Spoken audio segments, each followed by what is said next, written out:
Hi friends, welcome to Telangana elections awareness YouTube channel. మహిళలే అధికంగా ఉన్నారు ఈ మున్సిపల్ ఎన్నికల్లో. అంటే వాళ్ళే గెలుపోవటం డిసైడ్ చేసే విధంగా ఉన్నారు.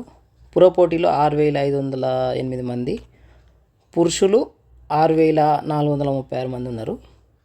కరీంనగర్లో అత్యధికంగా 66 డివిజన్ల నుంచి 398 మంది పోటీ చేస్తున్నారు. అత్యల్పంగా కొడంగల్ మున్సిపాలిటీ నుంచి 34 మంది పోటీ చేస్తున్నారు. అభ్యర్థులు నిరక్షరాస్యులు 1,291 మంది ఉన్నారు. పురబరిలో మొత్తం మీద 12,944 మంది మహిళలు ఉన్నారు. కాంగ్రెస్ నుంచి 98.3%, భరాసా నుంచి 96%, బీజేపీ పార్టీ నుంచి 87.3% స్థానాలకు పోటీ చేస్తున్నారు. సో వివరాలకు వెళ్తే, రాష్ట్రంలో 11న జరగనున్న 7 నగరపాలిక సంస్థలు 116 పురపాలక సంఘాల ఎన్నికల్లో మొత్తం 12,944 ఏకగ్రీవాలతో కలిపి పోటీ చేస్తున్నారు మహిళలు. ఎన్నికల్లో పురుషుల కంటే మహిళా అభ్యర్థుల సంఖ్య ఎక్కువగా ఉంది. మొత్తం పోటీదారులు 6,508 మంది, అంటే 50.27% అతివలు ఉన్నారు. పురుషులు 49.73% ఉన్నారు. నగరపాలికల్లో అత్యధికంగా కరీంనగర్లో 66 డివిజన్లకు 398 మంది అభ్యర్థులు పోటీ పడుతున్నారు. అదేవిధంగా ఆదిలాబాద్లో అత్యధికంగా 49 వార్డులకు 314 మంది బరిలో నిలిచారు. అత్యల్పంగా కొడంగల్లో 12 వార్డులకు 34 మంది మాత్రమే పోటీ చేస్తారు.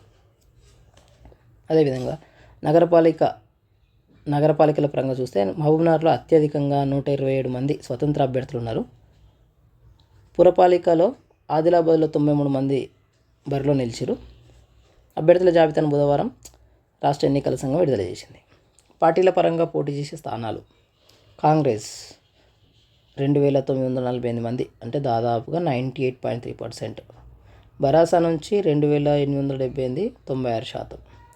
భాజపా నుంచి 87.3%, 2634, 2,634. స్వతంత్రులు 2,786. సో ఈ విధంగా జనసేన 332. ఇలా ఈ స్థానాలకు పోటీ చేస్తున్నారు పార్టీల పరంగా. కార్పొరేషన్లు పురపాలికల వారీగా 7 కార్పొరేషన్ పరిధిలో 414 డివిజన్లు ఉన్నాయిగా 2,225 మంది పోటీలో ఉన్నారు. పురపాలికల పరంగా చూస్తే 116లో 10,719 మంది పోటీలో ఉన్నారు. పంచాయతీ ఎన్నికల మాదిరిగా నగర పురపాలిక సంస్థల ఎన్నికల్లో పోటీ చేసే వారిలో నిరక్షరాస్యులు ఉన్నారు. సో 58 మంది విద్యార్హతలు వెల్లడించలేదు. పోస్ట్ గ్రాడ్యుయేట్లు 775 మంది ఉన్నారు. గ్రాడ్యుయేట్లు 2,903 మంది ఉన్నారు. అండర్ గ్రాడ్యుయేట్లు డిగ్రీ పూర్తి చేయని వాళ్ళు 7,917 మంది ఉన్నారు. నిరక్షరాస్యులు 1,291 మంది ఉన్నారు. సో 58 మంది వారి విద్యార్హతలను వెల్లడించలేదు. ఈ విధంగా మహిళలు ఒక గణనీయంగా పోటీ చేస్తున్నట్టు మనం పేర్కొనవచ్చు. Thank you.